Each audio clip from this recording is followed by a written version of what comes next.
Alô, turma boa do canal Ave Mais, um grande abraço, muito bom dia para você ligado aqui no canal 2 da plataforma Atenção Vascaínos. Estamos chegando com o Acorda Vascaíno nessa quarta-feira, dia 20 de março de 2024. Faltando exatos 11 nesse mês, 13 no mês seguinte, 24 dias para a estreia do Vasco no Campeonato Brasileiro contra o Grêmio porto-alegrense. O Vasco precisa pensar naquilo que ele quer para esse ano de 24. E não estou falando de pensar e ser de alguma maneira louco em estar dizendo pensar, Flá. Não tem o que pensar, o Vasco precisa vencer, ganhar, claro. Mas ele precisa pensar em como fazer isso. Porque é mais ou menos o estilo que fez o Ramon Dias no domingo retrasado, quando ele disse: venham a campo, porque a gente vai chegar à final do Campeonato Carioca. Tá bom. Como?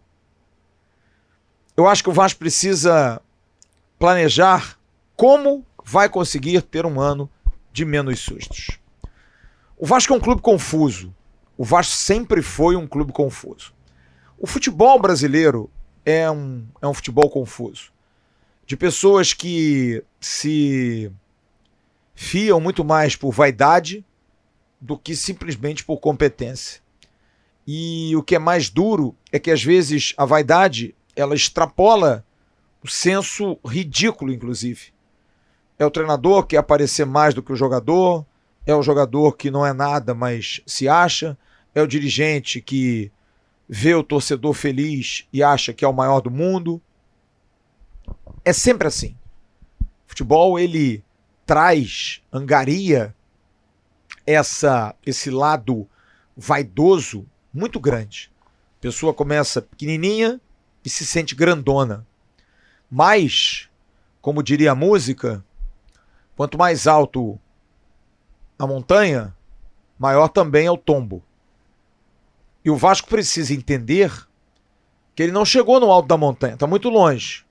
Mas pela tradição, pela força que ele tem, pela camisa, por sua torcida, ele está ali no meio da montanha. E a queda é quase igual. Você precisa entender como chegar lá em cima, no cume, lá em cima, lá no topo da montanha. Como é que você faz? E isso me preocupa muito porque eu vejo os erros do ano passado sendo repetidos esse ano na questão de teimosia, dificuldades, problemas, gestão. Como diz meu companheiro Marco Vasconcelos, planejamento, comando. A gente está muito órfão disso nesse momento. Ah, mas vem cá, e o Alexandre Matos? Ok, é o diretor executivo. Que não é unanimidade. Chegou sendo, mas já não o é. Entre aqueles que trabalham no Vasco, entre os torcedores, entre a própria mídia. Aí o Ramon Dias é um cara que me parece que precisa reciclar um pouco os seus conceitos. Porque ano passado chegou numa condição de salvador da pátria e mostrou que é capaz, porque é um técnico sanguíneo, um cara de força, um cara que tem esse ânimo exacerbado, e isso é importante, principalmente dos latinos, dos argentinos. Mas a minha preocupação é, será que Ramon Dias, em condições normais de temperatura e pressão, é capaz de montar um time? Fazendo um trabalho desde o início? É a dúvida que eu passo a ter. Porque o que aconteceu no final de semana passado e no outro final de semana é extremamente assustador. Já falei isso aqui, não vou repetir, do tamanho da vergonha que é perder para o Nova Iguaçu, mas mais do que perder para o Nova Iguaçu, é mais ou menos como perder. Como o Vasco não jogou. Então, da mesma forma, eu quero saber como o Vasco vai fazer para ter um ano de não dar preocupação e desespero ao seu torcedor. Porque o torcedor sabe como. Claro que sabe. A gente está escolado. A gente tem a fórmula. Como faz para ter um ano desesperador? É simples. Comece montando um time irregular, desequilibrado, sem jogadores para certas posições, começa a ter rusgas dentro do trabalho, dentro de comissão técnica, dentro de CT, dentro de escritório, comece a demitir treinadores. Existe um livrinho, como ser rebaixado, como ter um ano sofrido. É básico isso. E o Vasco tinha tudo para 2024, escolado pelo 2023, fazer diferente. E eu não estou vendo essa perspectiva. Ah, mas tem 3 meses só, Flávio. E assim a gente foi. Daqui a pouco faltam 4, daqui a pouco faltam 5, daqui a pouco faltam 6. E a gente vai continuar dizendo, não, faltam ainda 23 rodadas. Não, tá muito desesperado, faltam 15 rodadas. E aí, quando você olhar e faltarem 10, a água estiver batendo no bumbum, aí, amigo, é complicado. E eu não quero isso. Eu não quero que a água bata na minha bunda. Não quero. Quero nadar tranquilo. Eu quero nadar bem. E volto a dizer, a expectativa para esse ano era de que isso pudesse ser diferente. Mas eu vou dar uma notícia para você. Ainda dá tempo. Ainda há perspectiva. Muito por conta do segundo semestre do ano passado, quando o Vasco montou um time minimamente competitivo. Já falei isso aqui, é uma opinião minha. Pode não ser o maior time do mundo, mas era um time de caráter e um time de postura. Mas que perdeu um jogador que me parecia a alma desse time, ou pelo menos o diferente desse time, que era o Paulinho. Por ser um jogador que compunha bem a defesa e compunha bem o ataque. Um jogador que tem essa valência. E hoje nós não temos esse jogador no elenco. Ou nós temos um muito ofensivo, ou nós temos um muito defensivo. O meio tempo nós não temos.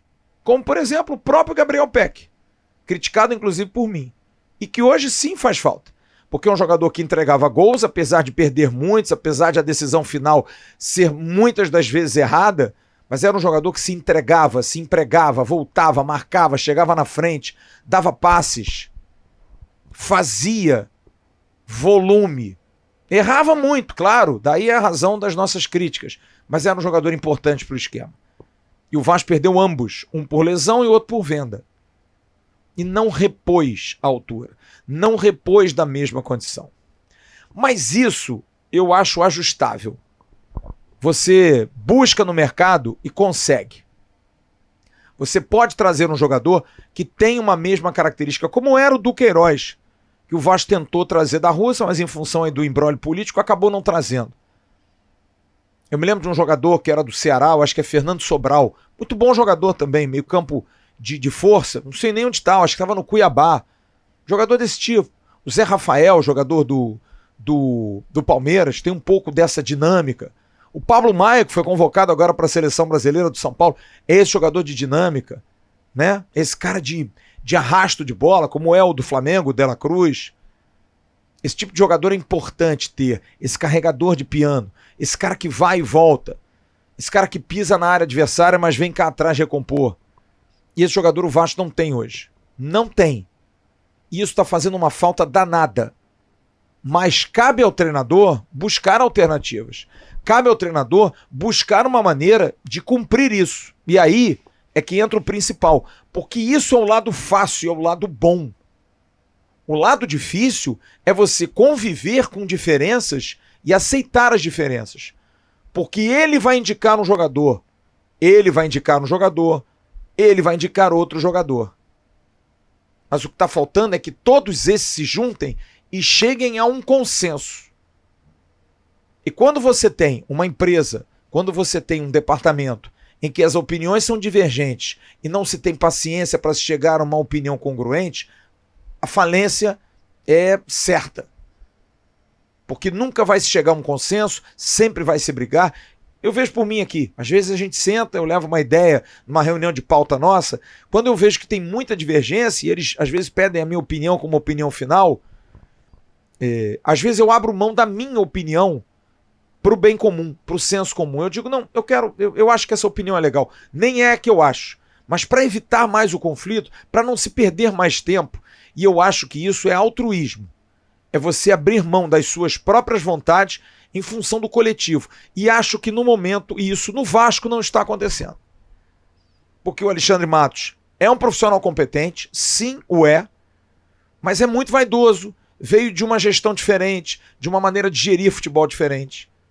E o Ramon Dias é igual, é muito igual, porque ele também é de uma outra geração, tem uma outra filosofia, tem uma outra cabeça, mas é difícil dar a mão à palmatória. Porque eu pergunto, por que o Gustavo Cuéllar? Não há outros volantes no mundo que se contratem que possam suprir a ausência do Cuéllar? Ou só o Cuéllar é que pode jogar? Por que o Mikael, por exemplo, o jogador que era do Flamengo, que está lá no Al-Ahly, por que só o Mikael, um atacante de lado de campo? Então, eu também questiono essa certeza absoluta do treinador, que eu entendo, é zona de conforto. Se der problema, ele é o primeiro a ser demitido. Mas o que me parece é que são dois cabeças duras no aspecto opinião, personalidade forte, e que não é que estejam se bicando como pessoas, mas como profissionais, porque querem ver o bem do Vasco. Eu tenho certeza, nenhum dos dois está ali se lixando, muito pelo contrário. Tem seu trabalho, tem seu nome e querem que a coisa se ajuste, mas precisam entrar num consenso. Talvez precisem ouvir mais pessoas. Talvez precisem entender que mais opiniões trazem um benefício. E o que mais me preocupa, torcedor do Vasco, ligado aqui no Ave Mais, é que o tempo passa. E eu estou muito preocupado com esse discurso. Faltam 4 meses, faltam 5 meses, faltam 30 rodadas, faltam 25, faltam 20. Esse reloginho martela na minha cabeça e isso me agonia. Porque eu tenho certeza de uma coisa. Esse time do Vasco, nesse momento, se vai para a zona do rebaixamento, eu tenho muitas dúvidas se terá a força do time do ano passado. Mas não é o mesmo time? É quase, mas o mental do time não está legal. Mas como eu disse agora há pouco, eu vou dar uma boa notícia para vocês. É possível, sim, moldar, fazer um time. Se não, façamos um exercício. A gente fez esse exercício segunda-feira, na live de segunda-feira do AV. Léo Jardim. Coloquemos os 3 zagueiros. Tudo bem, se você discorda, 2, mas vamos lá. Vamos botar os 3 para encaixar legal. Léo, Medel e João Vitor. Foi uma boa contratação. Cara, mas uma boa. Piton na lateral esquerda. Pô, eu não tô feliz com o Paulo Henrique. Eu acho que o Paulo Henrique é um bom reserva. Então vamos colocar um lateral porque a gente não conta com o Puma, ok? Volância. É claro, precisa. Segundo homem de meio de campo. Pode precisar, mas você tem um esforço aqui, um excelente jogador. Bom jogador, de qualidade, de técnica. Mas vamos lá. Vamos buscar um jogador dessa qualidade. Então você tá falando aí de 3. Com muita força, hein? Um lateral, que às vezes não precisa. Um volante, um segundo volante. Payet, Verratti e alguém. 4ª contratação. Se a gente for colocar, máximo 4, mínimo 3. Para um elenco, se a gente for também dizer que no banco tá legal. Keller, seria o Paulo Henrique, Maicon, que é um zagueiro, o Rojas de zagueiro, só, Vitor Luiz. Você pode manter o Zé Gabriel, o Galdames no banco, o Adson, o David, o Cleiton. Sobe os meninos da base, bota o Eric Marcos, sobe o JP, dá chance ao Lucas Eduardo. Sim. Dá uma oportunidade ao Estrela de estar no bolo, o Ryan. Bota esses moleques aí pra treinar, pra estar junto o Paulinho na lateral direita. Vai aproveitar todos, Flávio? Não, mas estão ali uma vez ou outra. É tradição do Vasco, vai acontecer. O Vasco conseguiu se livrar do rebaixamento ano passado com o Marlon e Peck como titulares. Já foi classificado da Série B, que é uma competição muito mais difícil, com o Andrei Santos comandando o time. Então, dá para fazer um enxerto. Tem um elenco nota 7, tá? Não é, mas nota 7. Você consegue tentear para, de repente, em julho, dar 2, 3 tiros certos. O problema é esse, é o diabo do tempo.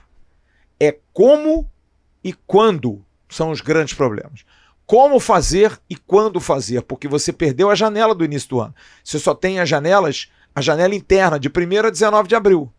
Que aí você pode mapear alguém, você pode contratar bons jogadores, mas tem que ter dinheiro. Larjan, Mufunfa. Para você ir no São Paulo e contratar um meia. Para você ir no Corinthians e contratar um meia. Para você ir no Bahia e contratar um meia. Para você ir até o Fortaleza e trazer um meia. Tem que ter dinheiro. Ou criatividade. Ou bom contato, né? Dá, claro que dá, óbvio que dá. Então eu estou preocupado com isso. Porque a gente não sabe como e quando fazer essas mudanças, por menores que sejam. Que a gente perdeu muito tempo nesse início do ano e dói, porque o Vasco teve novamente uma grande oportunidade de algo que ele não tem há anos. Ano passado foram 100 milhões, esse ano 120, 130. E se gasta mal, se reforça mal, se traz jogadores, né? Apesar de que o ano passado eu discuto, porque as contratações, bem ou mal, tá aí o Léo Jardim, tá aí o Lucas Piton, tá aí o Léo, né? Então, talvez não tenham sido tão tiro na água como esse ano, em que a gente tem jogadores muito dúvida. Adson é dúvida, David é dúvida, Galdames é dúvida, Sforza é um menino. Você tem mais dúvidas do que certezas. Talvez a maior seja do João Vitor. Também não é, mas tudo bem, é um bom zagueiro.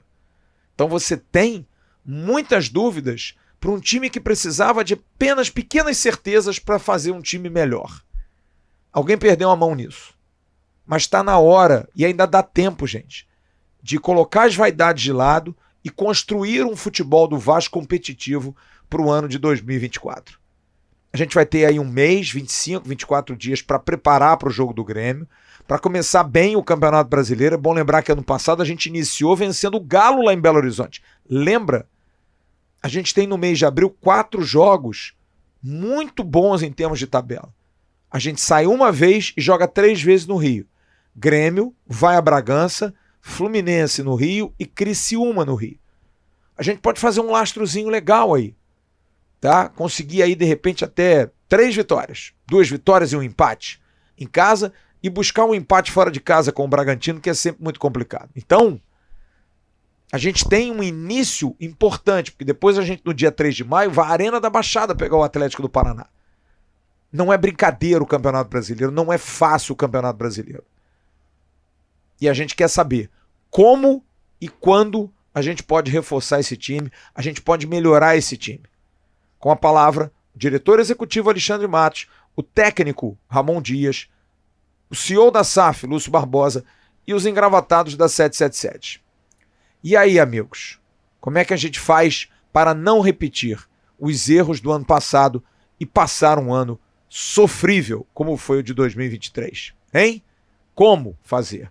Quando fazer? É uma grande incógnita. Enquanto isso, a gente reza para que as coisas possam andar, porque só na base da reza mesmo, porque de outra forma tá muito complicado. Daqui a pouco tem um Bom Dia Gigante com Emerson Rocha no canal Atenção Vascaínos. Eu volto no AV1 logo mais às 9h30 da noite com o AV News. Grande abraço a todos, uma ótima quarta-feira, fiquem bem, tchau turma.